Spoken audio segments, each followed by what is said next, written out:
cima, se o senhor fica mais à vontade, se quiser se mexer. Ok.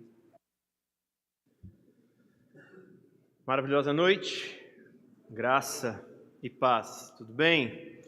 Como estamos? Tudo na santa paz? Meu nome é Warlen, sou pastor ali da Primeira Igreja Batista em Bueno Brandão, sul de Minas. Alguém conhece Bueno Brandão? Glória a Deus, né? Cidade boa, pequena e boa. Fica aí o convite para vocês, uma cidade pequena, mas com 36 cachoeiras para vocês conhecerem, tá bom? Então fique à vontade, mas vão no culto também, viu? Então aproveita para conhecer a nossa igreja lá também. Estou acompanhado da minha esposa, a Érica, tchauzinho, muito bem. Nós temos 3 filhos que estão passando férias na casa dos avós, o Heitor, o Arthur e a Rebeca, por isso não estão conosco hoje, mas também trago o abraço dos meus pequeninos para vocês. Agradeço a confiança do pastor Marcos Samuel. Nos conhecemos no período da pandemia, em que fazíamos momentos com jovens online. Não sei se tem algum jovem que participou aqui, né? Aí o pessoal, o Vinícius, aí sim. E aí nós nos conhecemos por conta desse momento, nos aproximamos, o pastor Marcos também, na sua especialidade, né, dentro de tantas outras em escatologia, nos presenteou com uma palestra direcionada para esse tema. Então, nos conhecemos dessa forma, então agradeço a confiança tanto da igreja quanto do seu pastor em estar aqui assumindo este púlpito. Ok? Vamos abrir a palavra do Senhor, Filipenses, capítulo 2. Nós vamos ler os versos de 1 a 4. Quero pensar com os irmãos nessa noite sobre causas e circunstâncias. Causas e circunstâncias. Filipenses, capítulo 2, versos de 1 a 4. A minha versão talvez seja um pouco diferente da dos irmãos. Vi que os irmãos usam a NVT, eu vou ler na NVI, tá bom? Encontrei o pastor Marcos Granconato esses tempos. Ele falou que a melhor versão é a NVT, inclusive porque ele participou dela, né? Tá certo. Todos acharam? Nos diz assim a palavra do Senhor. Se por estarmos em Cristo, nós temos alguma motivação, alguma exortação de amor, alguma comunhão no Espírito, alguma profunda afeição e compaixão, completem a minha alegria, tendo o mesmo modo de pensar, o mesmo amor, um só Espírito e uma só atitude. Nada façam por ambição egoísta ou por vaidade, mas humildemente considerem os outros superiores a si mesmos. Cada um cuide não somente dos seus interesses, mas também dos interesses dos outros. Vamos orar mais uma vez? Senhor, nós queremos te agradecer pela leitura da tua palavra e te suplico nesse momento que apesar de mim, que apesar de nós, o teu Espírito Santo use a minha vida e abra, Senhor, a mente, abra o coração, os ouvidos, que sejam ouvintes ativos nessa noite. Que o Senhor faça a obra que só o Senhor pode fazer. Nada do que eu faça, nada do que eu gesticule aqui, tem o poder que só o teu Espírito Santo tem para transformar vidas. Eu não conheço, Senhor, essas pessoas, assim como elas também não me conhecem. Mas nós confiamos na ação do teu Espírito Santo para falar a cada coração aqui nessa noite. Essa é a nossa oração e assim fazemos no nome de Jesus. Amém e amém. Algumas circunstâncias são comuns. Algumas circunstâncias, elas não são exclusivas de cristãos. Por exemplo, saúde. ou vamos pensar na ausência da saúde. Não é só os ímpios que ficam doentes, os cristãos também ficam. Não é só ímpios que passam por luto, não são somente ímpios que têm situações financeiras, não são apenas os ímpios que passam por desemprego, por relacionamentos complicados, tóxicos, conflituosos. E eu vi que no início do culto nós cantamos algumas músicas falando sobre essa questão da dor, que o Senhor está conosco na dor, que Ele nos assiste na dor. Mas eu quero caminhar um pouquinho com vocês nessas circunstâncias, entendendo que essas realidades, elas não são específicas nem dos ímpios, nem dos cristãos. Essa realidade, ela é comum a todos. Não é exclusivo de um segmento de pessoas.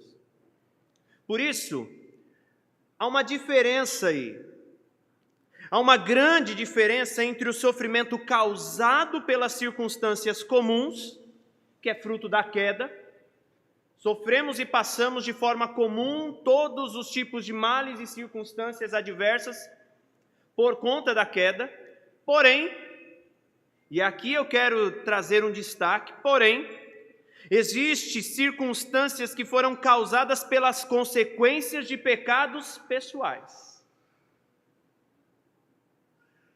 E infelizmente, meus irmãos, eu tive a experiência de pastorear uma congregação lá em Itaquaquecetuba, antes de ir para Minas. Fiquei ali por 3 anos e estou há 8 anos ali na PIB em Bueno Brandão. Nesse trabalho que nós fazemos ali de aconselhamento bíblico, lidando com as mazelas das pessoas, lidando com as circunstâncias das pessoas, nós observamos ali que a maioria das circunstâncias não são circunstâncias comuns da queda. São circunstâncias de consequências de pecados cometidos, que hoje essas pessoas têm que levar no decorrer das suas vidas. E infelizmente, os bancos das nossas igrejas, as cadeiras das nossas igrejas, parece que estão lotadas de vítimas da queda. Quando na realidade, o que nós temos que lidar hoje de forma muito fria, é com consequências de pessoas que não assumiram um casamento bíblico, por exemplo. Consequências de pais que foram omissos na criação dos seus filhos. Pessoas que fizeram dívidas sem poder pagar e agora clamam pela misericórdia de Deus como se fosse simplesmente uma realidade comum a todos. Os efeitos da queda foram comuns a todos. Mas a gente tem percebido que a maioria dos cristãos estão entendendo a questão do sofrimento de uma maneira muito equivocada. Mas muito equivocada. Porque o sofrimento causado pela queda é comum a todos, mas tem muitos que, como cristãos, ainda continuam pecando deliberadamente e achando-se a vítima do mundo e a vítima de todos. E é a partir disso que eu queria pensar na realidade do Paulo. As circunstâncias que Paulo passa ao escrever essa carta são circunstâncias de perseguição, de prisão, de necessidades, de injustiça. Mas olha que interessante, a causa por estas circunstâncias qual era? Era porque Paulo era um pecador deliberado? Pecador, sim. Mas ele estava na prisão devido à culpa de um pecado cometido. Ele estava ali sofrendo a injustiça porque ele cometeu um pecado, ele estava ali porque ele de fato merecia, ele passava as perseguições exatamente porque ele tinha que passar por aquilo por culpa dele, responsabilidade dele. Nós vemos que a causa que Paulo se encontrava nestas circunstâncias era pelo fato de viver do Evangelho, pelo Evangelho, para o Evangelho. Paulo estava sofrendo essas circunstâncias por amor a Cristo. E olha, isso é muito diferente dos sofrimentos que nós encontramos nas igrejas hoje em dia. Nós, muitas vezes, estamos sofrendo de causas comuns. Muitos cristãos vêm para a igreja entristecidos por questões de efeitos da queda que é comum. O desemprego atinge o ímpio e o cristão, sim ou não? A morte atinge o ímpio e o cristão, sim ou não? A doença atinge a todos. Mas nós temos visto os cristãos vindo à igreja cada vez mais com o semblante caído, como se eles sofressem uma perseguição ferrenha por conta do Evangelho. E a realidade não é essa. E a prova que nós temos que a realidade não é essa, que cada vez mais os bancos e as cadeiras das nossas igrejas não é só a questão de estarem vazios, é que não tem ao lado pessoas que eu e você estamos discipulando durante a semana.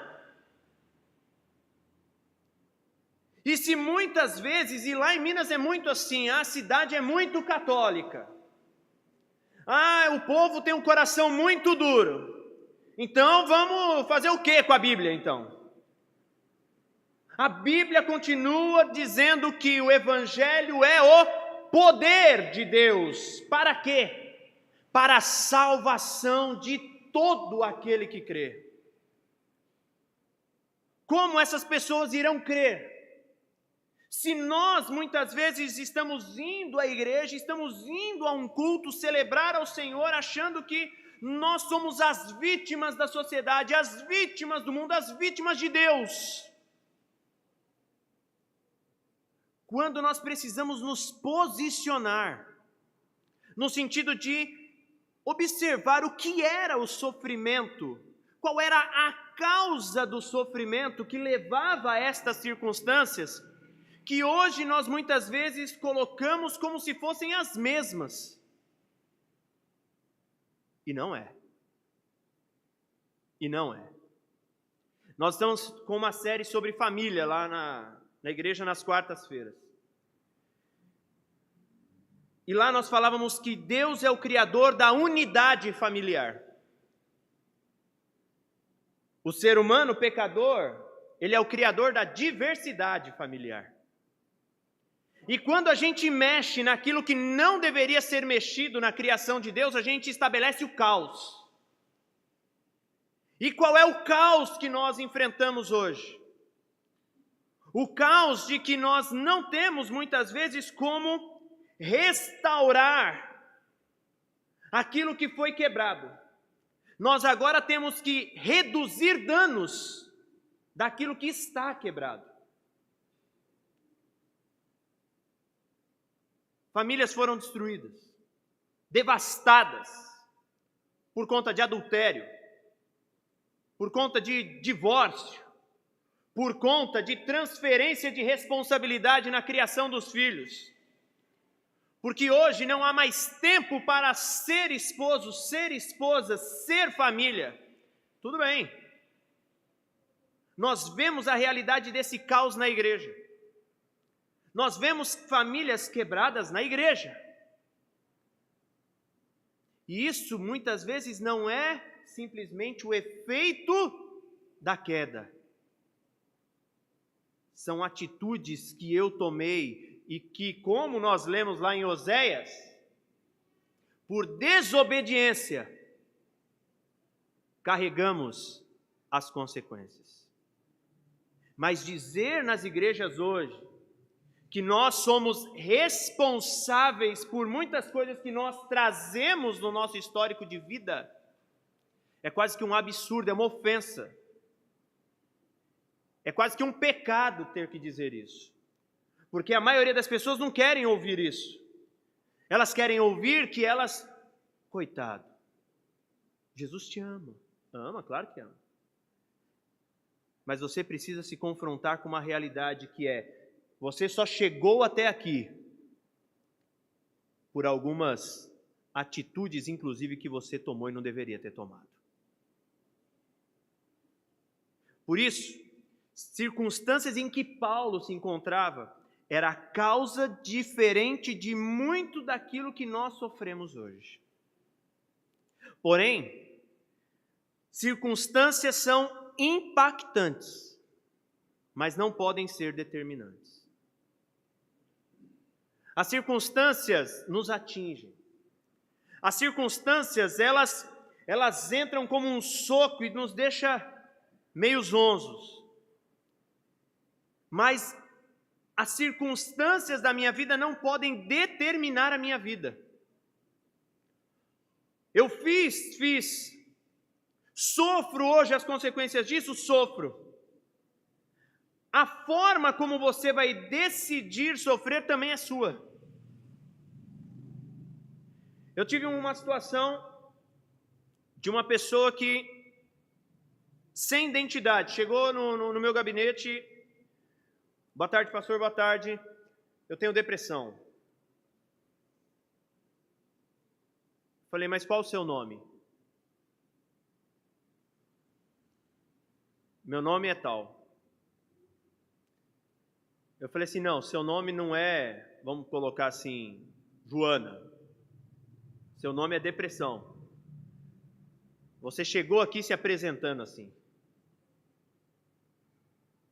Quando nós olhamos para a história, nós observamos no decorrer das sessões, no decorrer do aconselhamento, que coisas cometidas lá atrás trouxeram consequências que hoje o problema se tornou a identidade dessa pessoa. Não, seu nome não é depressão, seu nome é Joana. Seu nome é Joana. Porque essa pessoa começou a colocar como determinante as suas circunstâncias. As circunstâncias não podem determinar a nossa vida. Elas podem até impactar. Um luto, uma doença, um desemprego. Tudo isso pode impactar, mas não pode determinar. Porque quem determina a nossa vida, quem é senhor da nossa vida, não são as circunstâncias. Nós temos, inclusive, alguém que é senhor de todas as circunstâncias. A carta de Filipenses é uma carta da alegria, da gratidão. Quando nós olhamos para essa carta da alegria, da gratidão, a gente não pode esquecer que quem escreve essa carta alegre e de forma grata é Paulo preso.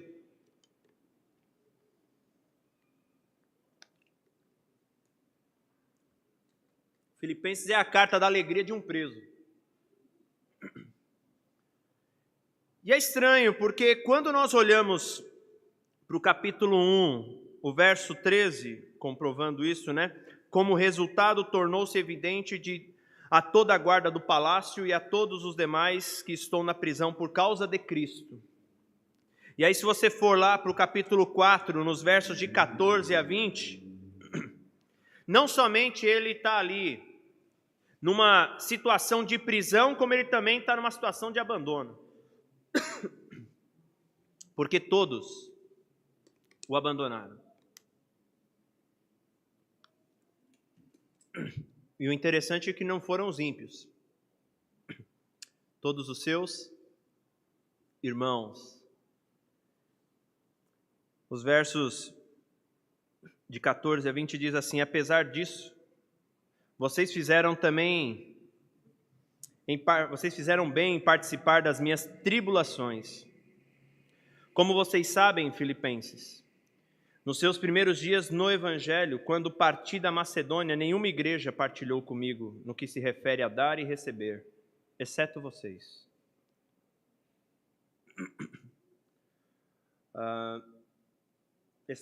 Pois, estando eu em Tessalônica, vocês me mandaram ajuda, não apenas uma vez, mas duas, quando estive em necessidade. Não que eu esteja procurando ofertas, mas o que pode ser creditado na conta de vocês. Recebi tudo o que tenho e é mais que suficiente. Estou amplamente suprido, agora que recebi de Epafrodito os donativos que vocês enviaram. São uma oferta de aroma suave, um sacrifício aceitável e agradável a Deus. O meu Deus suprirá todas as necessidades de vocês, de acordo com suas gloriosas riquezas em Cristo Jesus. A nosso Deus e Pai, seja a glória para todos sempre. Amém. Paulo escreve uma carta de gratidão e com o coração alegre da prisão e abandonado pela maioria dos seus irmãos em Cristo. E aí você deve pensar assim, ele deveria estar em depressão também. Mas quando você olha para a carta, você vê que a circunstância que Paulo está o deixa alegre. A circunstância que Paulo está o deixa motivado. A circunstância que Paulo está o deixa determinado. Por quê? Porque a causa que o levou a essas circunstâncias não foi pecado, foi o Evangelho. Muitos cristãos vivem tristes porque vivem em pecado, não é porque vivem o Evangelho. Porque a perseguição, as circunstâncias que trazem aqueles que pregam o Evangelho, por mais que seja doído, a pessoa se alegra porque ela sabe que está no caminho certo. Agora, quando ela vive triste por conta dos seus pecados, ela também sabe porque vive uma vida cristã triste, mirrada. Porque ela está num caminho pecaminoso. Pode esconder isso de todo mundo. Tem coisas que teu esposo não sabe, tua esposa não sabe, mas Deus sabe. Tem coisas que você pode esconder da igreja, mas o Deus da igreja sabe. Tem coisas que você pode omitir ou esconder do teu pastor, mas o Supremo Pastor sabe. E não pensem que nós não seremos expostos. Nós precisamos ser expostos. Porque o pecado, quando ele é oculto, passa essa sensação de segurança. Nós precisamos confessar os nossos pecados. Paulo não somente está alegre, motivado, determinado, como ele também é um estímulo para os outros. E olha que estímulo interessante. Volta lá para o capítulo 1. E os versos 27 e 28. É um estímulo maravilhoso para qualquer cristão. Ele começa assim: não importa o que aconteça. Não importa as circunstâncias.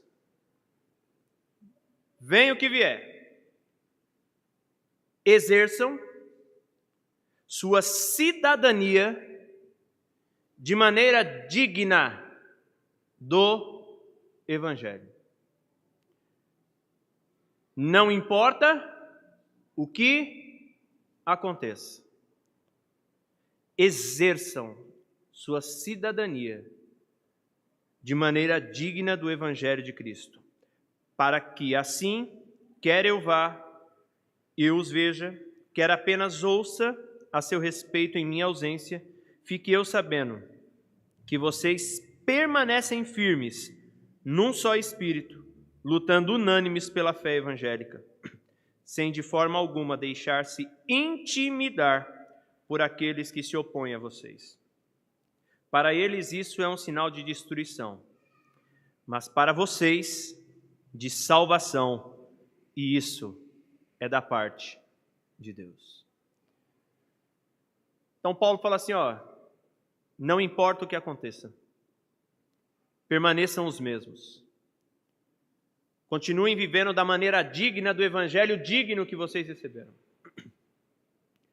E eu tenho uma outra coisa para dizer para vocês. Pois vocês, verso 29. Pois a vocês foi dado o privilégio.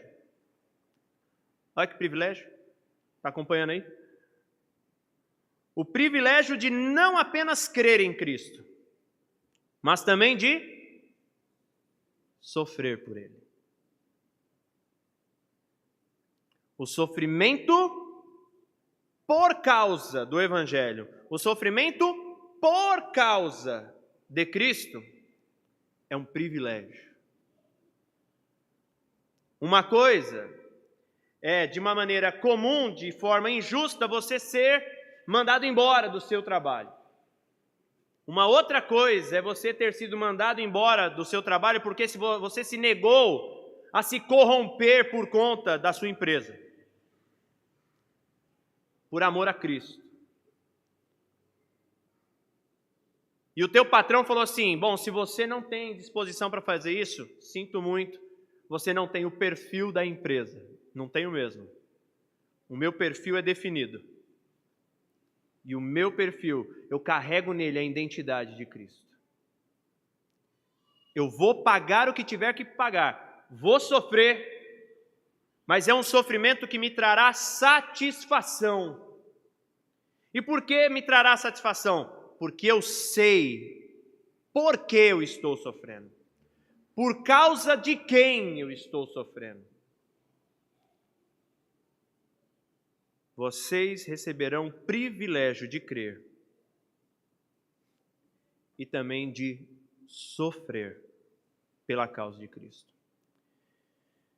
Diante disso, o Paulo agora nos mostra como que isso se torna possível.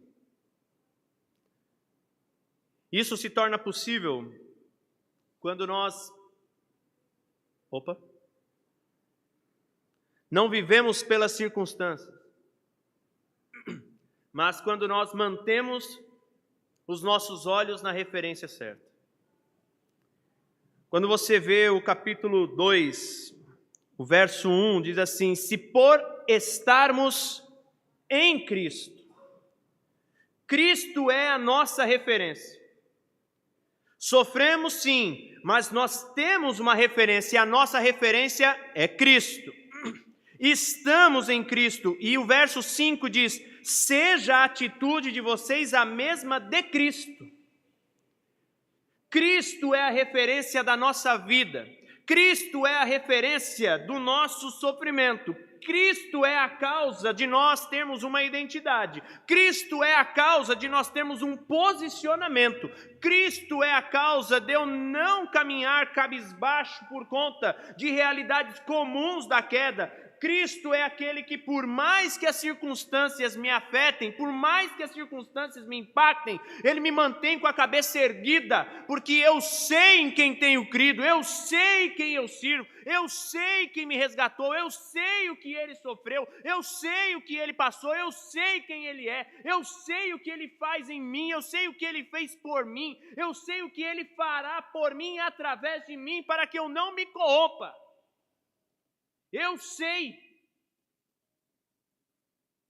Por isso, ao invés de nós ficarmos olhando para as circunstâncias dessa vida, tendo os problemas e as circunstâncias como a nossa identidade para nos manter prostrados na vida, mantenha os olhos na pessoa do Cristo.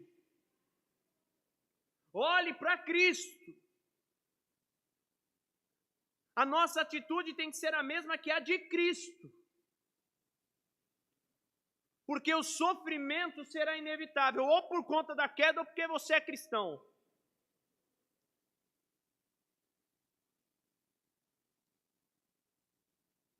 Mantenha os olhos em Cristo. As circunstâncias não é nem a minha, nem a sua referência. A causa é. Qual é a causa? Se é pecado, meu irmão, se é pecado, minha irmã, se arrependa. Se é por efeito da queda, Deus cuida. Saiba disso. Então, primeiro, não viva pelas circunstâncias. Mantenha os olhos na referência. Segundo, não viva pelas circunstâncias. Busque a unidade com consciência. Quando você olha aí os versos 1 e diante, você tem o verso 1 e 2 que diz: se por estarmos em Cristo nós temos alguma motivação, alguma exortação de amor, alguma comunhão no Espírito, alguma profunda afeição e compaixão, completem a minha alegria. Eu estou preso, mas se nós temos isso na referência, se nós temos isso em Cristo, então completem a minha alegria. De que maneira nós somos completos de alegria? Na unidade. Na unidade. E se tem uma coisa que nós somos mestres é em desunião. Se tem uma coisa que a gente sabe fazer é criar contenda. Se tem uma coisa que a gente sabe fazer é criar picuinha. Se tem uma coisa que a gente sabe fazer é separar. E a alegria está na união, na unidade. E aí você olha para Paulo falando o seguinte: tendo o mesmo modo de pensar, unidade de pensamento, unidade de sentimento, unidade espiritual, unidade de comportamento. Nós temos um lugar, nós temos uma família para estar, para que as circunstâncias não sejam maiores do que aquilo que o Cristo conquistou, que é esse povo, que é a igreja dele. Nós temos um lugar para estar. A pandemia automaticamente nos dividiu. E muitas vezes a pandemia só revelou gente que já estava dividida. Por isso que nós precisamos voltar a olhar para a referência. Porque ao olhar para a referência, é Cristo sendo a referência que traz a unidade que nós precisamos para continuar caminhando como irmãos. Provérbios 18:1 diz que aquele que se isola é egoísta e milita contra a sabedoria. Nós precisamos voltar a essa unidade de pensamento. Nós precisamos voltar a essa unidade de sentimento, o mesmo amor. O mesmo pensamento em Cristo, o mesmo amor em Cristo, a mesma realidade espiritual em Cristo, o mesmo comportamento de Cristo. Porque nem aqui, nem em Bueno Brandão, nem em lugar nenhum, nós somos referências de nada. Cristo é a minha referência. Eu preciso ser essa referência para o meu irmão. Por isso que não viva pelas circunstâncias, viva por uma consciência que busca a unidade. Porque senão nós estamos perdidos. A referência passa a ser nós mesmos, diante seja das circunstâncias da queda ou fruto de pecados que eu cometi, de decisões erradas que eu tomei, e aí eu decido viver por minha conta. E aí eu decido viver na minha unidade de pensamento, na minha unidade de sentimento, na minha unidade de vida, na minha vida espiritual, no meu tipo de comportamento. Os critérios agora são meus porque eu me tornei a referência de mim mesmo. A nossa referência é Cristo. A nossa unidade está em Cristo. E só conseguiremos viver unidos em Cristo. Por isso, não viva pelas circunstâncias. Mantenha os olhos na referência. Não viva pelas circunstâncias. Busque a unidade com consciência. E terceiro, não viva pelas circunstâncias. Cumpra a missão com excelência. E essa missão aqui não é a missão que é conhecida lá em Mateus 28. Essa é a missão da convivência.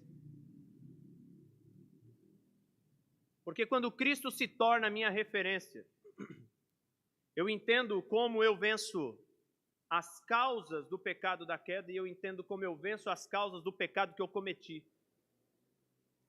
Eu entendo como eu venço as circunstâncias porque é na unidade que eu recebo o que eu preciso.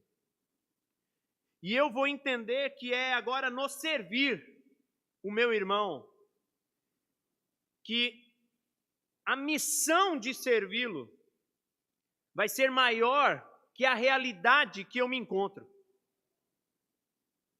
Olha que interessante que diz o texto.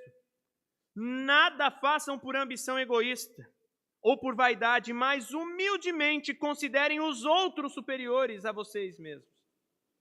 Cada um cuide não somente dos seus interesses, mas também dos interesses dos outros. Se tem um lugar onde a gente toma conta da vida, é na igreja. E o que mais a gente ouve é: quem é você para tomar conta da minha vida?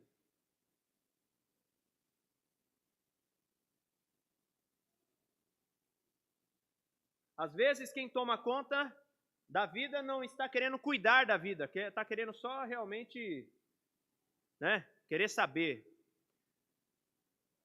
Mas a ideia é que a gente cuide mesmo, tome conta, cuide da vida um do outro. Não é para saber o seguinte: você viu o que aconteceu com tal irmã? Você viu o que aconteceu com fulano de tal? Isso é demoníaco. O cuidado que nós estamos falando é de entender que o meu irmão é maior que a minha condição. Paulo está na cadeia, mas os irmãos de Paulo são mais importantes que a condição do Paulo. Por isso a gente precisa entender que há um serviço a ser cumprido aqui. Como é que vocês cuidam uns dos outros aqui? Como é que vocês tomam conta da vida um do outro aqui? Apesar de todas as circunstâncias particulares e comunitárias, apesar de qualquer situação de divisão, seja na sua vida particular ou comunitária, como que isso tem reverberado, como isso tem atingido esta comunidade? Como vocês têm servido um ao outro?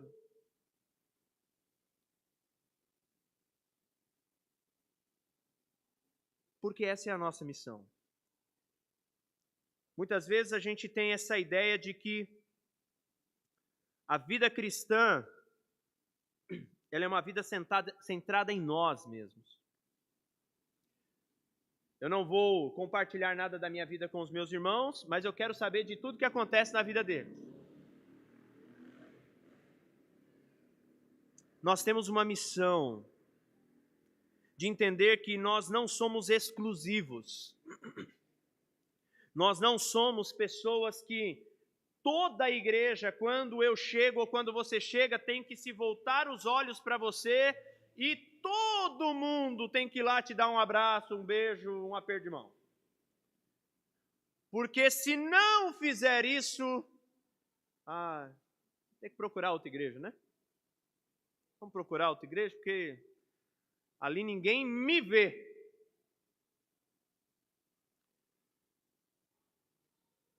O texto diz que você está ali para ver alguém além de você. E esse alguém é teu irmão. Você não está ali para ser visto. Você está ali para enxergar alguém. Enxergar no intuito de cuidar, de preservar, de restaurar, de caminhar com essa pessoa. Por isso, sofremos, bem verdade. Mas qual é a causa? Você tem passado por situações complicadas na sua vida, seja em que área for. Os efeitos da queda é isso. Caos. Mas a gente ainda consegue piorar quando decidimos olhar para o pecado e não para o Senhor.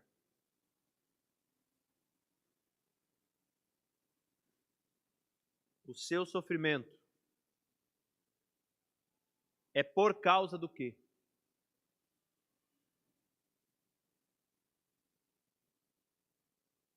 O seu sofrimento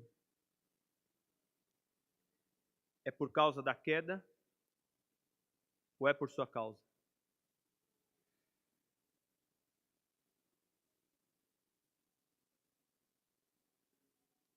O seu sofrimento é por conta da queda, é por sua causa ou é por causa de Cristo?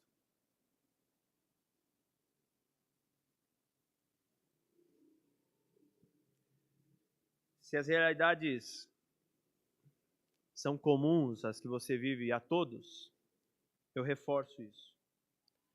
Deus cuida. Pode ser em que área for. Você pode estar tendo problema no seu relacionamento conjugal, Deus cuida, se não é algo que você está lutando para que seja um problema mesmo. Porque isso é um mau hábito de muitos cristãos, pedir oração por algo que eles mesmos não estão lutando para fazer nada de diferente. Ah, pastor Warner, senhor, ore pelo meu casamento. O que você está fazendo no seu casamento? Você está fazendo tudo de errado que Deus manda você fazer e você quer que ore para que Deus faça o quê? Ai, pastor, ore porque a realidade dos meus filhos está difícil. O que você está fazendo? Como tem sido essa criação de filhos? Você está fazendo errado da forma como Deus te orientou e você quer que Ele te responda o quê?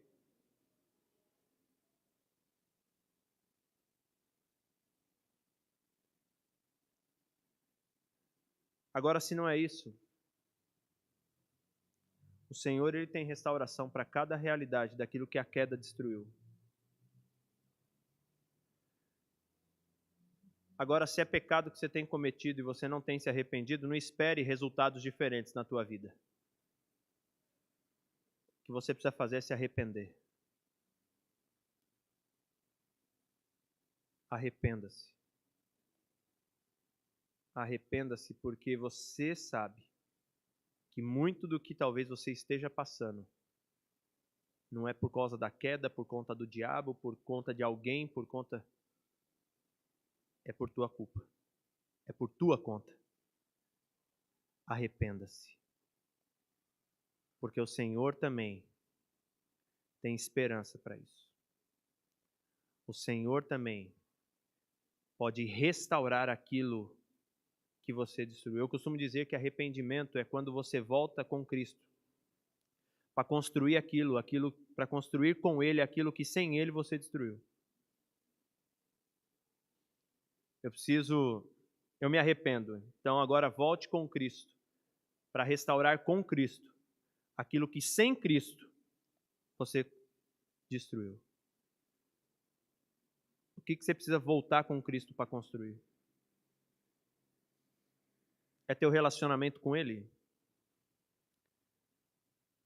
Eu vinha falando com a Érica no carro sobre essa questão do quarto.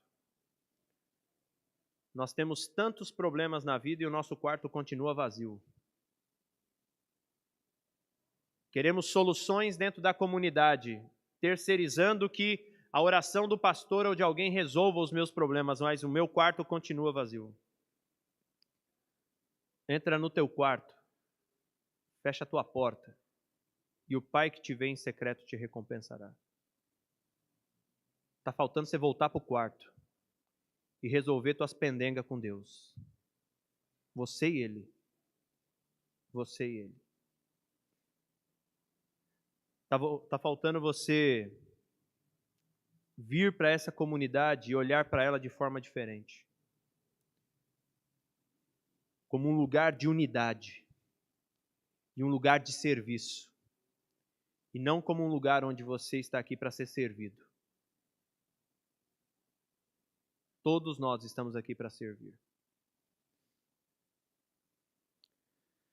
Circunstâncias são impactantes, mas não são determinantes. Por quê? Cristo continua sendo Deus sobre todas as coisas. Lembro quando eu era junior, de uma música que dizia: essa paz que eu sinto em minha alma não é porque tudo me vai bem. Essa paz que eu sinto em minha alma é porque eu amo o meu Senhor. Não olho as circunstâncias, eu olho o seu amor, seu imenso amor. Eu não me guio por vistas, alegre sou. Eu não olho as circunstâncias, eu olho para Ele. Ele é a minha referência. É na comunidade que nós vemos a unidade. E é na comunidade que nós servimos uns aos outros. E quando fazemos isso, independente da circunstância, pessoal ou não, se torna suportável. Porque Cristo está conosco. Nós estamos juntos e trabalhando juntos. Mantenha os olhos, meus irmãos, na referência. Busque a unidade com consciência e cumpra a missão com excelência. Vamos orar. Senhor, eu quero te agradecer pelo imenso privilégio de estar aqui nesta igreja, onde o teu servo tem pregado a tua palavra com grande esmero e como um grande professor, como um grande pastor mestre, ele tem ensinado esse rebanho.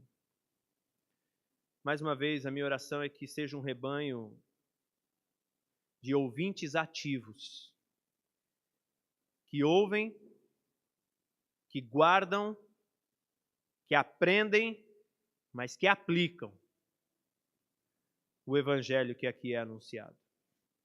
Que o Senhor continue a capacitar a vida do pastor, dando a ele o descanso merecido em suas férias, cuidando desta igreja, da sua liderança, cuidando dos irmãos que aqui estão, daqueles que estão chegando, e aqueles que estão independente das circunstâncias. Porque maior é o Senhor do que todas as coisas. A tua igreja é maior que todas essas coisas. E a tua causa é maior que todas essas coisas. Perdoe os nossos pecados, Senhor, por favor. Porque muitas vezes isso nos afasta de Ti, nos separa da comunhão com o Senhor e nos torna cada vez mais tóxicos na convivência com qualquer pessoa. Que nós possamos olhar para Jesus, o autor e consumador da nossa fé, que possamos buscar a unidade na comunidade e que possamos servir um ao outro por amor a Cristo. Essa é a nossa oração. E assim fazemos no nome de Jesus. Amém e amém.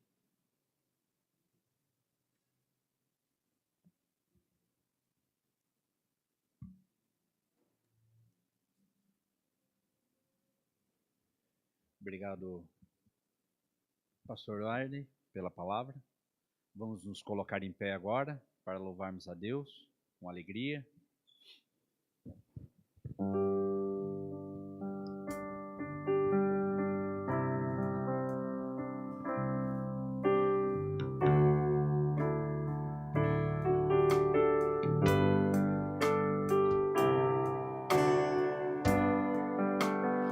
Perto quero estar,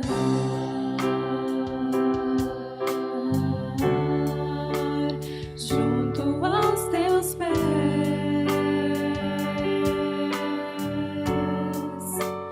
pois prazer maior não há que me render e te adorar. Tudo que há em mim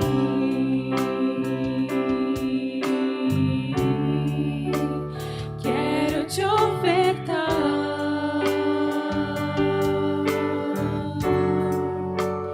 mas ainda é pouco, eu sei, se comparado ao que ganhei.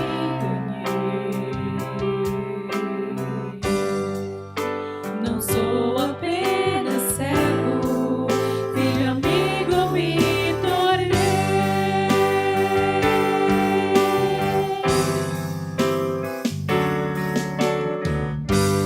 Te louvarei,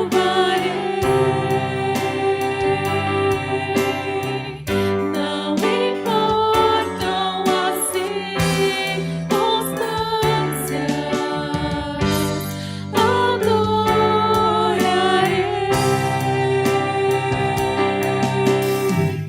somente a ti, Jesus.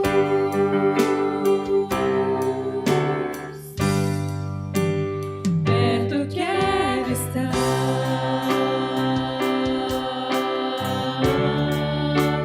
junto aos teus pés,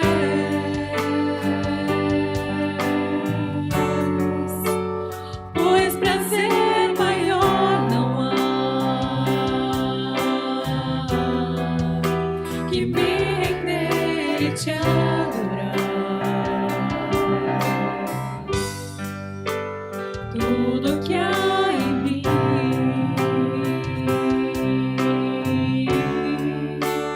quero te ofertar,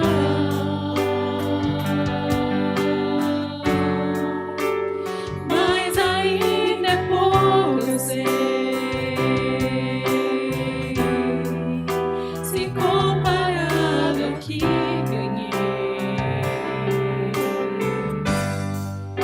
Não sou apenas servo, filho amigo me tornei.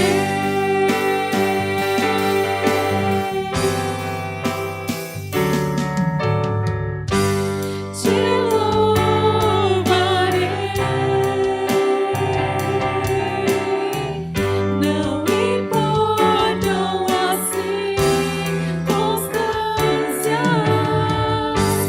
te adorarei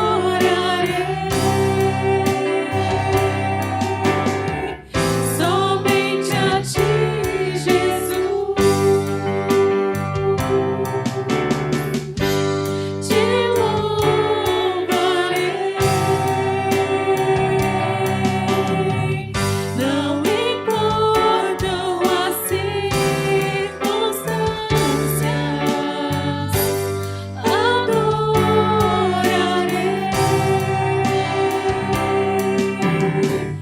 somente a ti, Jesus.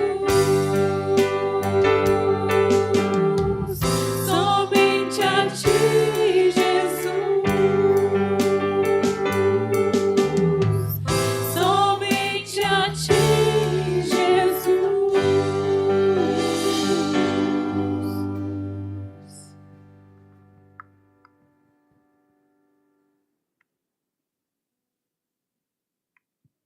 Teremos agora o nosso prelúdio, pós-lúdio, e estaremos encerrado. Obrigado àqueles que nos visitam. Por favor, igreja, não deixe que os visitantes saiam sem receber um aperto de mão.